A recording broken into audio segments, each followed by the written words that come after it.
9-year-old uses true crime skills from favorite TV show to manipulate captor. Let's watch this. This is Little Caesars Pizza. How can I help you? On July 8th, 2003, a Little Caesars cashier in San Jose, California, received the most unusual call. A little girl with a whimpering voice, holding back her tears as she spelled every letter of her address, one by one.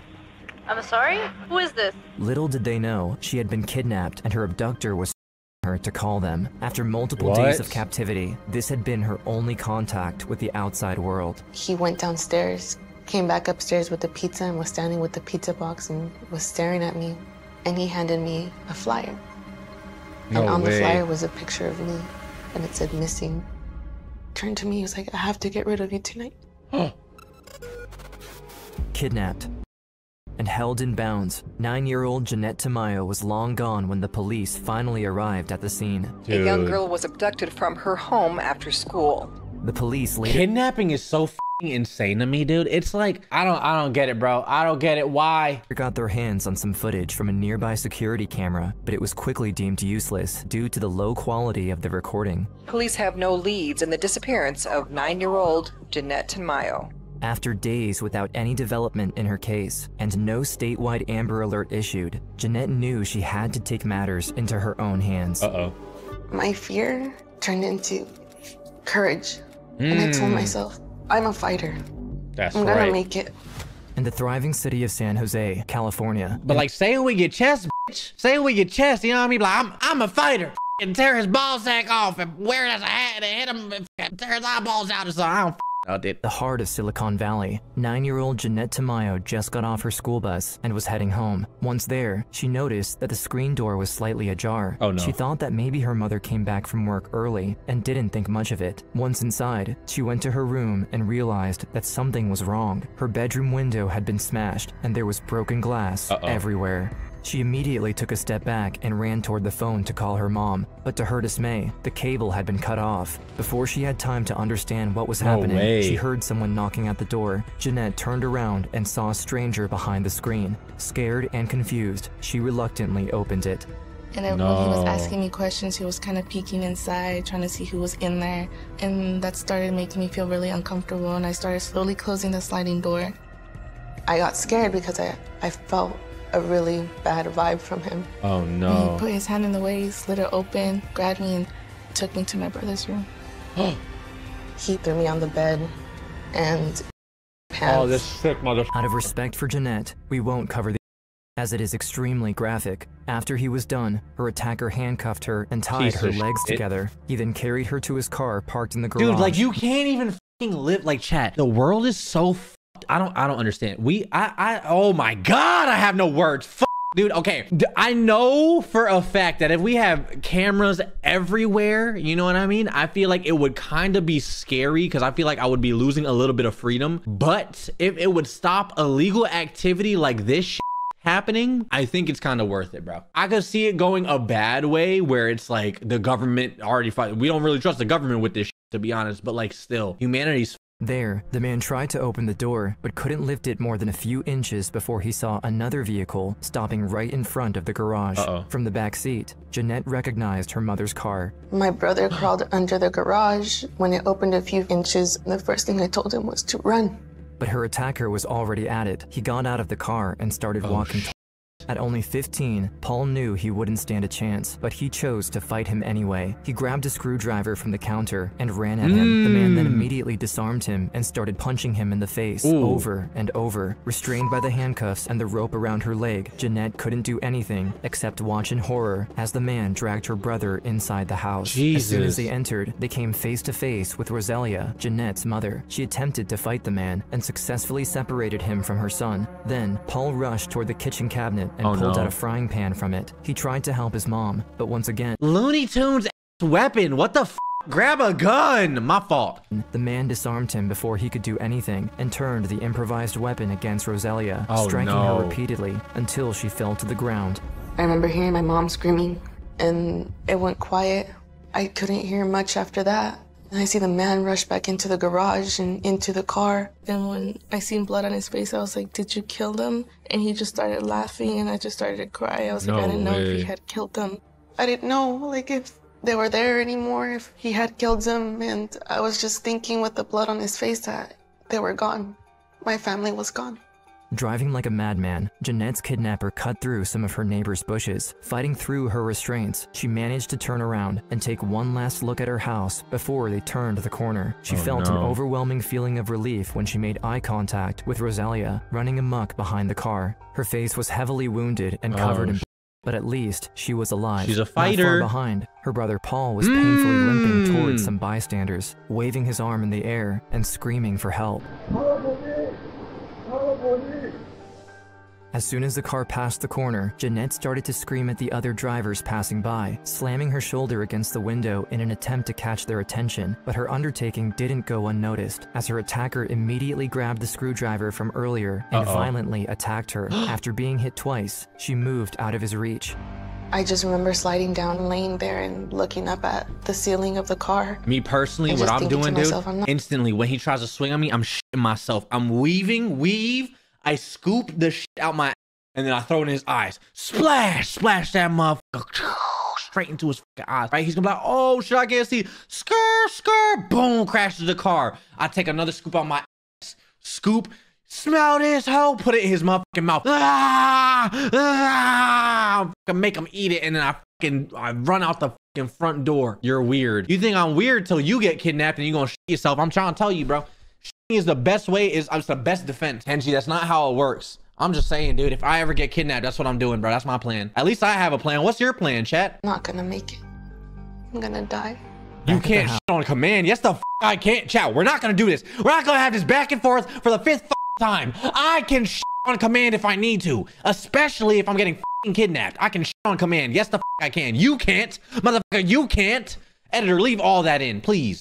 After the police arrived, Rosalia was refusing to get into the ambulance. She was trying to explain everything that happened to the detective and the other officers, but her condition kept getting worse by the minute, and her panic state didn't do much to help. So after they secured Paul, they had to force her onto a stretcher against her will. They were both sent to the nearest hospital. To a mother, I don't care what happened to you, you thinking and your kids, but I don't can do anything. I don't can do anything. I don't protect my kids. Oh. No, that's scary. I saw no tears. With their only witnesses gone, the police had barely any information to work with. From the get-go, they knew that Jeanette had been kidnapped and that someone broke into the house, cut the phone cords, and attacked them before leaving with her. But other than that, all they had was the crime scene. One of the first things that I did notice in the garage was a lot of blood. I knew at that point this was a very violent crime. You start thinking, are we gonna bring her home alive?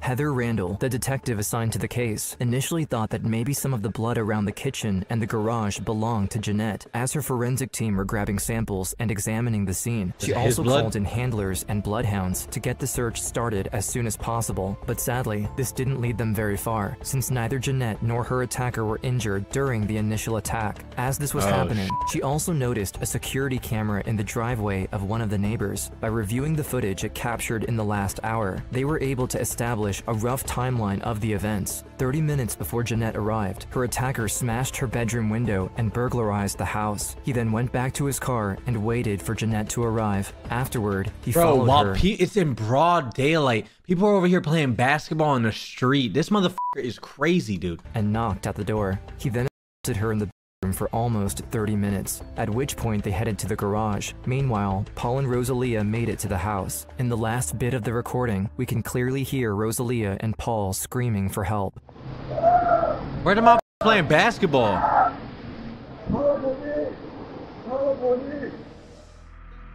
But Randall was mainly interested in one particular moment. Here, when the attacker's car was right in front of the camera. In California, it is mandatory to have either a name, a license plate number, or a phone number tied to the perpetrator to issue a statewide Amber Alert. It's heartbreaking. You have the evidence right there, it's so close, and yet you need just a little bit clearer video. Fuck that. So before she— the f we talking about, dude? Yo, someone's getting kidnapped. Put the Amber Alert out, dude. And by the way, anytime I get an Amber Alert on my phone, I want y'all to know I do absolutely nothing. I'm not gonna lie. I feel like I should pop out of my seat, fly out the fucking window like Batman, you know what I mean? But I'll be honest, I'll be like, oh my God. And just be beeping there, and I'm like, okay, back to scrolling on TikTok, I guess.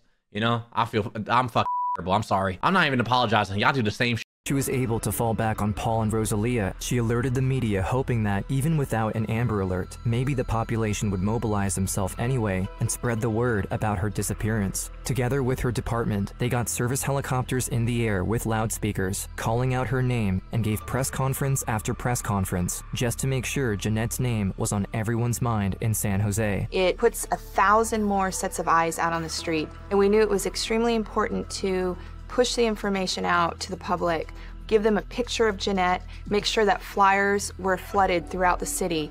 Along the way, Jeanette kept mental notes of every turn they made, hoping she would be able to find her way home if she ever escaped.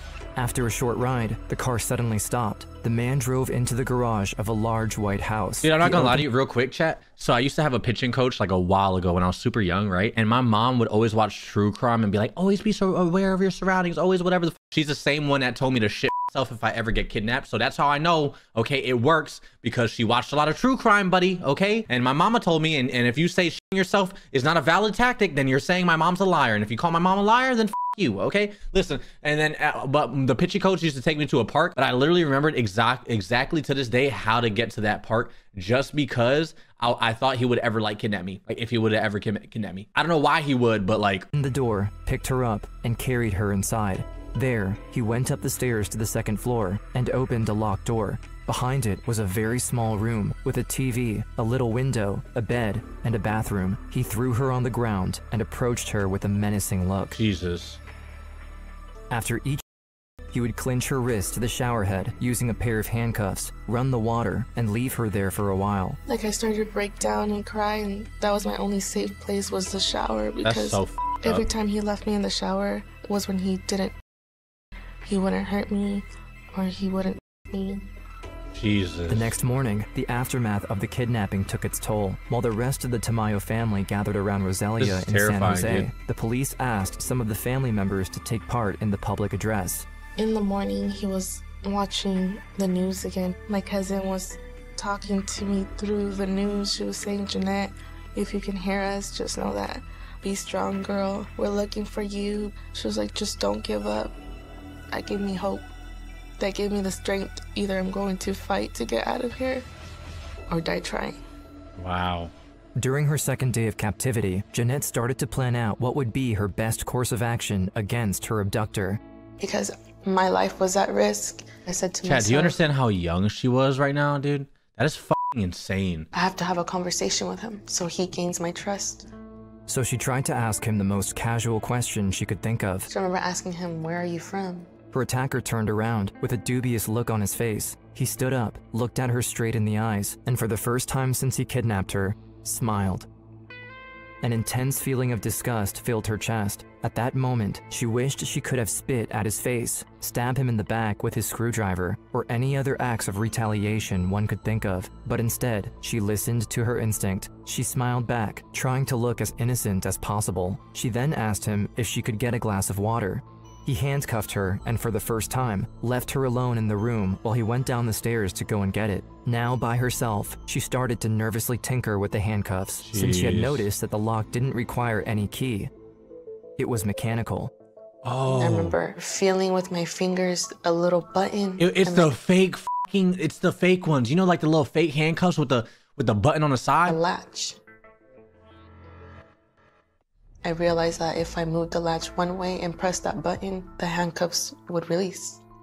Now freed, she knew she only had a minute to think of something useful, something that could either save her, or maybe help the police find the culprit if she ended up getting murdered.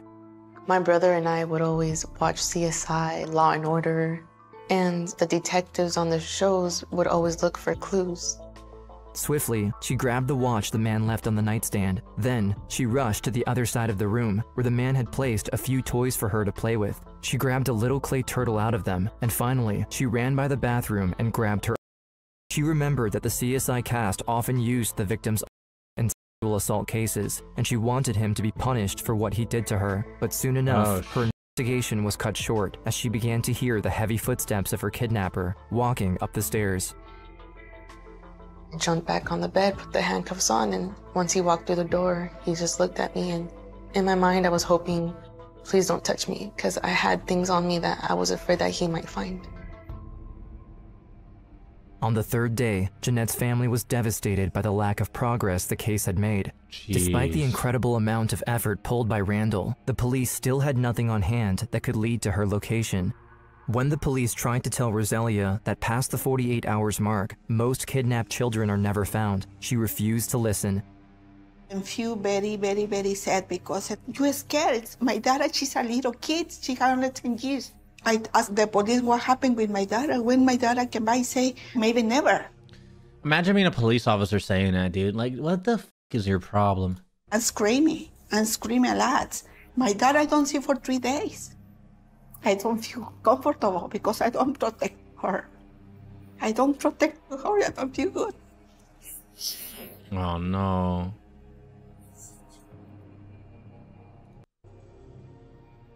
It is at this point that Jeanette became completely numbed to her kidnapper's. Her only impulse was to stay strong and stick to her strategy. She needed to continue to manipulate him. This was her only chance. Gaslight girl, keep gay balls, girl. You got it. Was working. He asked me, "Are you hungry?" And I looked at him and I said, "Yeah." He gave me his cell phone. He had a cell phone with him, and he made me call for pizza. He gave me the phone number of the cell phone that he had, and I gave it to the man. The man on the other side of the phone said, "Can I get your address?" He told me the address. Oh, shit.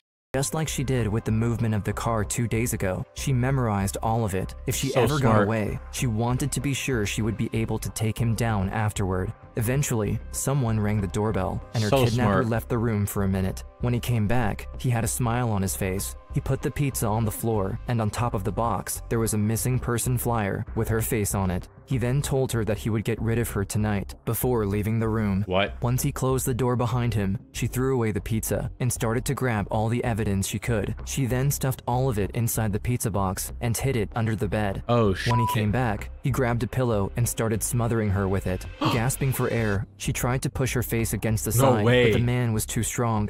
As the lack of oxygen started to take its toll, she felt an immense rush of adrenaline running through her body, and in one final push, successfully slid her face to the side, enough so that she was able to take one last breath. As soon as 5 seconds later, after I got some air, he pulled the pillow off and he asked me, "Do you want to take a shower?" When she came out of the shower, she quickly dressed up and made sure the pieces of evidence she gathered earlier were still in her pockets. She then heard someone knocking loudly at the door downstairs. She wanted to scream, but her kidnapper immediately jumped on her and put his hands over her mouth. Afraid that he would try to kill her again, she calmed down and waited for the person at the door to leave. We were sitting in the room for a while, and afterwards, when he heard that it was all quiet, that's when he took me downstairs into the garage. It was all dark. He then forced her into his car, put her back in handcuffs, and started driving. The ride was long, and Jeanette couldn't stop crying and screaming. Midway through it, she took a second to calm herself down in an attempt to make some sense of what had happened to her so far. I remember just crying to myself and just saying, "I did the best I could." I'm telling you right, chat. I'm telling you right now. If it, let's say the daughter makes it out, right? The daughter makes it out. She tells me an address. I'm not going to no police. On God, like me, if I'm the father, I'm not going to no police, bro. I'm going straight to that address and I'm doing despicable things to that man. F him. On God, I'm doing crazy shit to that man. I was just preparing myself for my own death. Then, she hadn't fully given up yet. Along the way, she once again did her best to remember every turn they took, but they rode for over 30 minutes, making it far more difficult than the first time. After a while, the car approached the neon-lit highway. The car had stopped, and as soon as he stopped the car, he grabbed me by my hair. When I looked around, I was like, "Where are we?" And he was like, "I'm letting you go."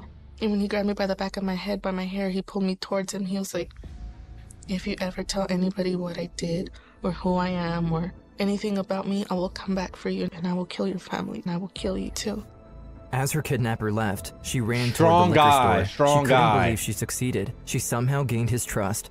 These thoughts. What a strong, manly man. You're threatening a 9-year-old. Get the out of my face, dude. You're going to jail. Her mind, and before she knew it, she was face to face with the cashier. I was just all kinds of emotions in one, and I remember the gentleman that was behind the counter looking at me and asking me, "Are you okay?" And then he said, "You're the little girl from TV." Oh, The man behind the counter didn't hesitate. He handed her the phone, and when he realized she was distraught, picked it back up and called 911 himself. She said, let me use the phone. I said, okay, here's the phone. When she started dialing the phone, she was panicking, scared. She didn't know how to dial the number. Once the San Jose police got word that Jeanette had been located in East Palo Alto, they immediately reached her. Detective Randall was overjoyed to finally see the little girl with her own eyes. But in the back of her mind, she knew they needed to act quickly if they ever wanted to get their hands on the culprit. I walked up to her and I said, hello, Jeanette. My name's Heather, and I'm here to help you. And before I really said anything else, she let me know that she had some evidence in her pocket.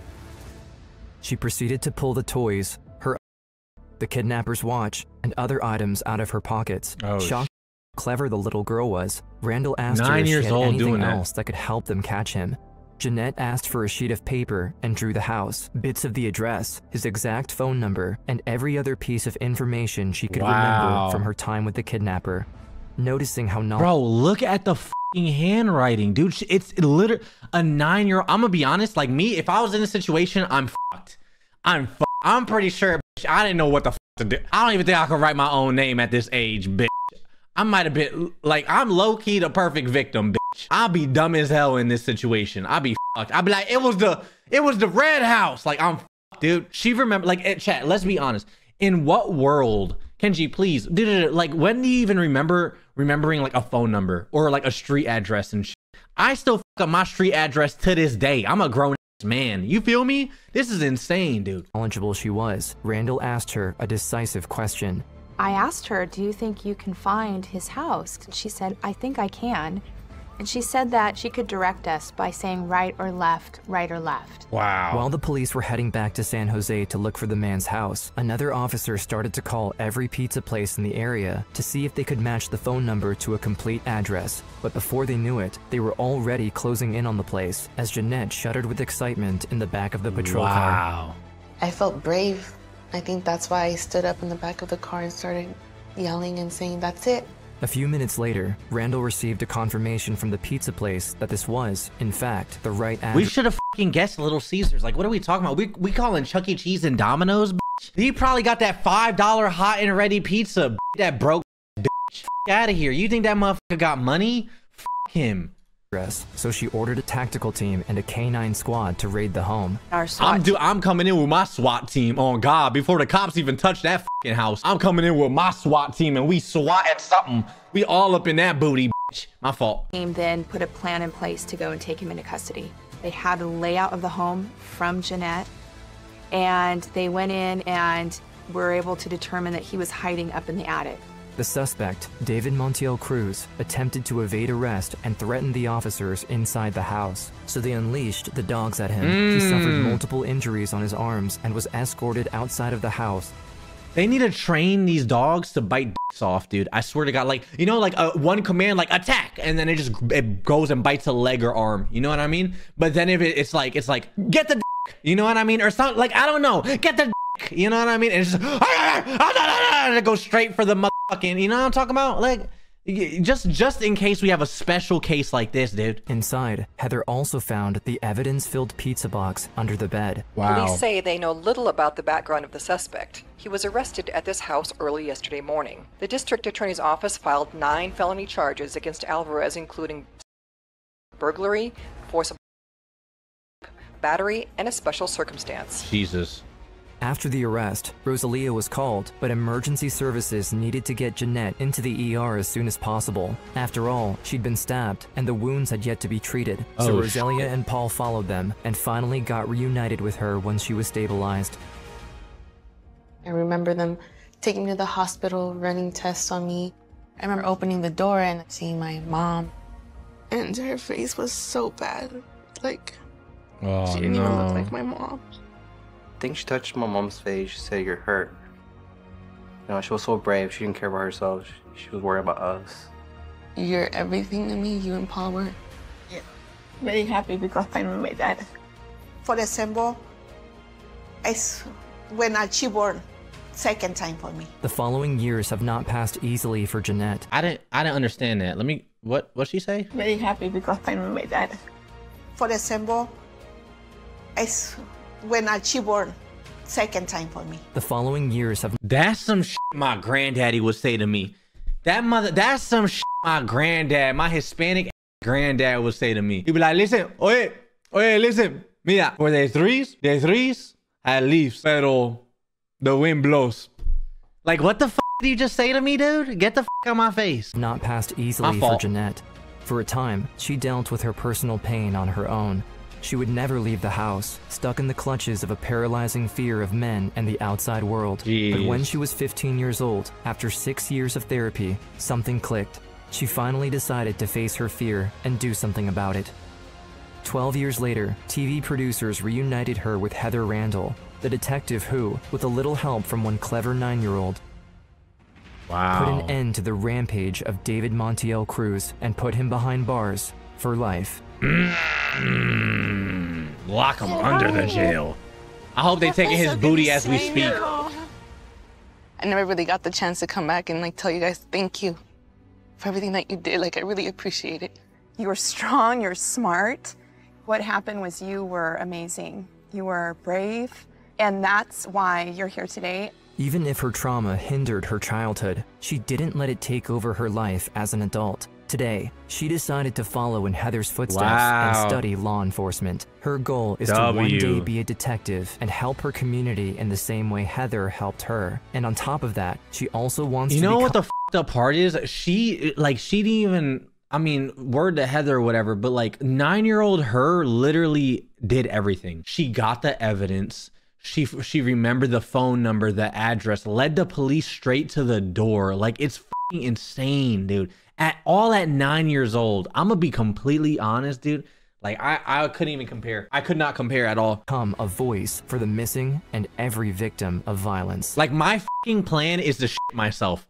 now that I'm thinking about it, dude, like, let's say even if I do shit myself, right? Like, where the fuck am I going with it? You know what I mean? I'm gonna put shit in his face. He's gonna beat the fuck out of me. And then what, bro? Like, I don't have anything else, dude. Damn. Everybody has a story, and no matter what life throws at us, no matter what obstacles, we're all fighters. Someone in chat said, what if they liked it?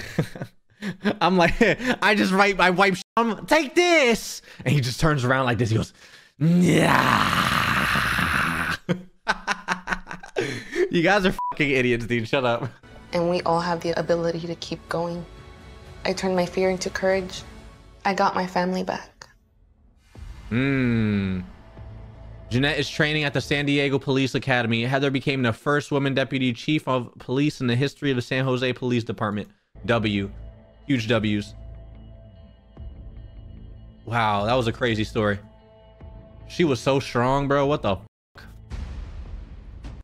I like this page right here. You know what I mean? Like, they get to the details real fucking fast. No yapping about stupid shit. You know what I mean? Like, they could have been like, she loved Barbies and she was playing with a Barbie. And the Barbies that she was playing with wasn't just Barbies, but it was special Barbies. And the Barbies that she would play in her room, she would always play with them. So she was one day playing with the Barbie and she came home and she noticed, this Barbie's missing. And what else is missing? My fucking family. No one's here. And then there was a stranger at the door. And she said, that's not my Barbie. But hey, she opened the door anyway. And as she opened the door, she thought, wow, this is kind of weird. You know what's not weird? Playing with my Barbies. Because I love Barbies. And Barbies like Bratz and other Barbies. Like, get the f out of here, dude. Respectfully, of course. Respectfully, of course.